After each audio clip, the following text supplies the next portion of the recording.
Real Madrid versus PSG. This is my match preview on Real Madrid versus PSG. This is going to be a blockbuster match. This is going to be a box office. This is going to be a cinema worthy. This is going to be the clash of titans. This is going to be the creme de la creme. This is going to be the final before the final. You understand? I don't think there are another team that can combine the number of stars that these two teams has. You understand? We are talking about the European champions who are still on their game, who are still on their wheels. Forget the only blemish in which they had in the second game of this tournament. Apart from that game, they have not conceded against any other team. And this is a side that has faced the Atletico de Madrid. This is the side that has faced Inter Miami and a side that has faced Bayern Munich. All winning them without conceding any goal. Remember, before the start of this tournament, I called out three favorites, Real Madrid, because anything called European competition, they are the favorites in any of them, and you cannot write them out, even on their worst period. PSG, because they have the momentum, they are European champions, they are on the wheels, they have a young side who are energetic and are fit, and then Manchester City, who have been eliminated because they have Guardiola, and they are the squad that have looked more, rejuvenated with their signings. But unfortunately, football remains football. So let's go quickly to this match. Let us look at the behavior and the tactical masterclass that will be on display by these two managers. We will first of all handle the PSG and then look into what Xavi Alonso is going to do.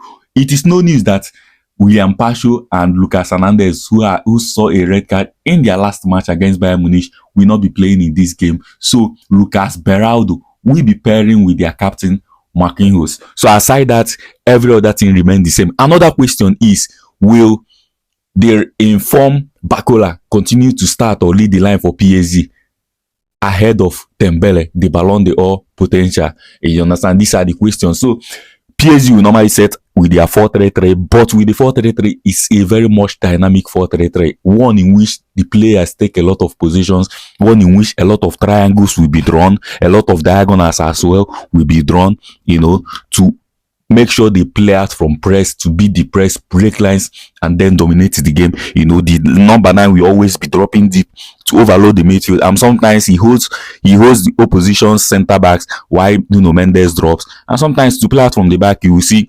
Vitinha, who is the soul, the heartbeat, and the spine of this team, drop in between the center backs. You understand? Again, it will be very, very important to see if Real Madrid is going to contain the underlapping runs and dynamic runs of Fabian Ruiz, an underrated midfielder who stretches the defense with his selfless runs a lot of the time. Especially, we're looking to cash out Trent Alexander-Arnold and then whosoever is going to be on the right centre back for Real Madrid. If they are not in sync or in good communication, a lot of times they will be found out with these runs. And Kvaratskhelia, who is always the left wing, or most of the time left wing, is going to always play those line breaking passes. And then Neves also, who will be doing the same on the other side of the pitch. Definitely PSG is going to have most of the ball, most of the possession, and will be looking to exploit the spaces and lack of communication between Real Madrid defenders. But again, Real Madrid are coming into this side as a side who has been in progression, as a side who has so far in this tournament been better than the way they started. You understand? It is a win-win for Real Madrid. Even if they lose this match, they know that they are a side who has ended better than they started. You understand? Under Real Madrid Alonso, we've seen them taking a lot of shapes with their first match against Al Hilal, starting with 4 at the back. But after the Al Hilal match, they have turned to a back three. But inside that back three, there are behaviors of the players when they have the ball, on the ball, and off of the ball. And in different part of the games, after the cooling breaks, we tend to see Alonso come out with a different shape. Why I like Alonso and praise him so much is that he's a reactive manager. He's not an imposer who is so stubborn with his tactics or with his structure.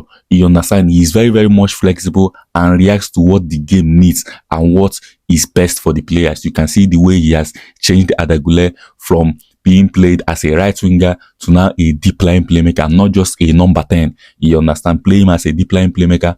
And then you have seen what he's doing with Vinicius, instead of always staying wide on the or hugging the line, looking for 1v1 situations or to take on his man not a complex number of times.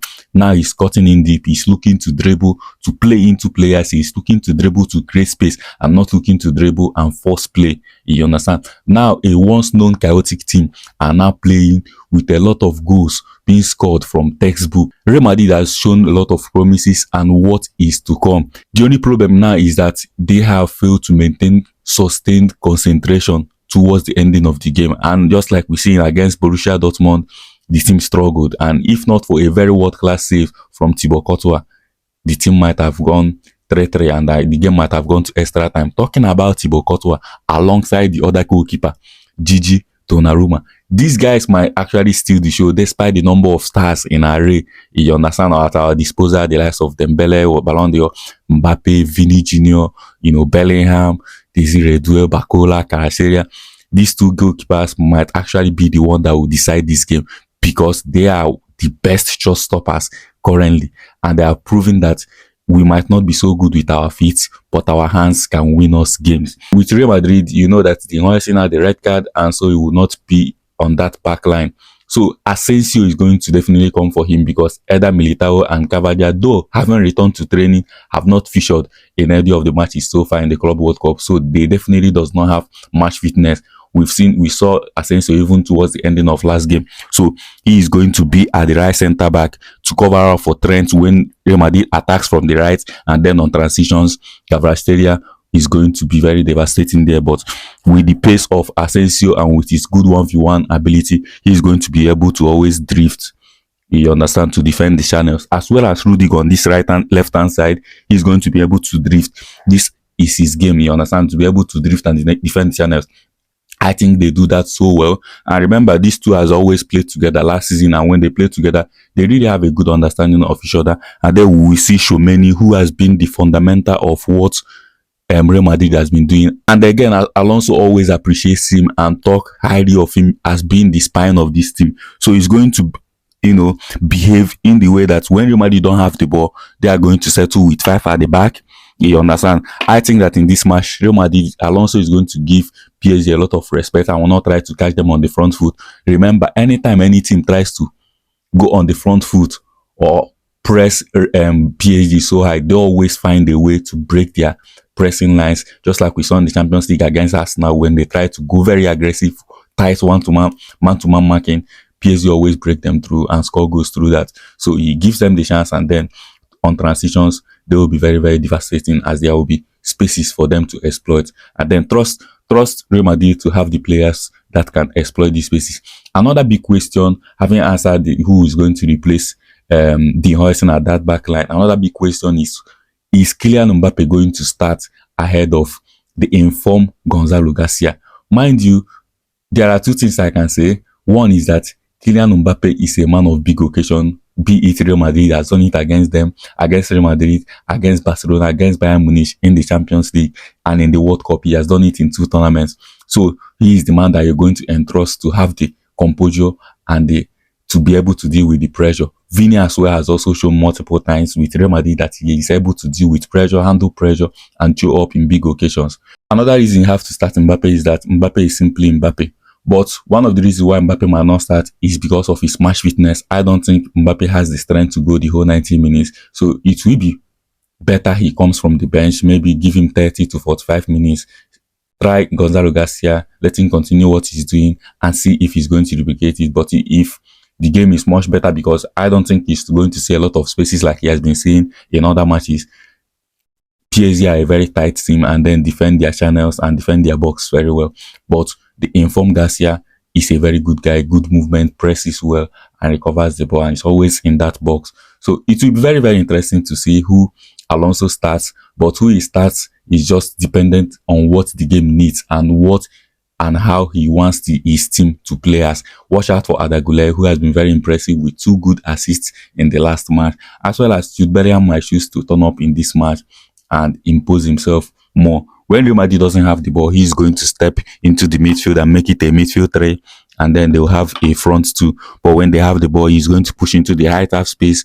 Why sometimes, depending on how the game is, if the game is too compact, then Vini might have to go wide. Why Valverde steps into the half space as well. Then you also see Tchouaméni join Adegule as the midfield pivot. But the game, if PSG are spread wide enough, then Real Madrid are going to try to attack with one or two, three combinations in the midfield to see if they can cut them open with vertical passes. So you're likely going to see Vini on the wings, or you might see him, very close to the number 9 as a 4-2-2-4. You understand, with Valverde and Bellingham on the half spaces, making the runs to drag the defense or spread the defense. Tell me your prediction and who is going to go through in the final. I feel like whoever wins this match is going to win the final of the Club World Cup.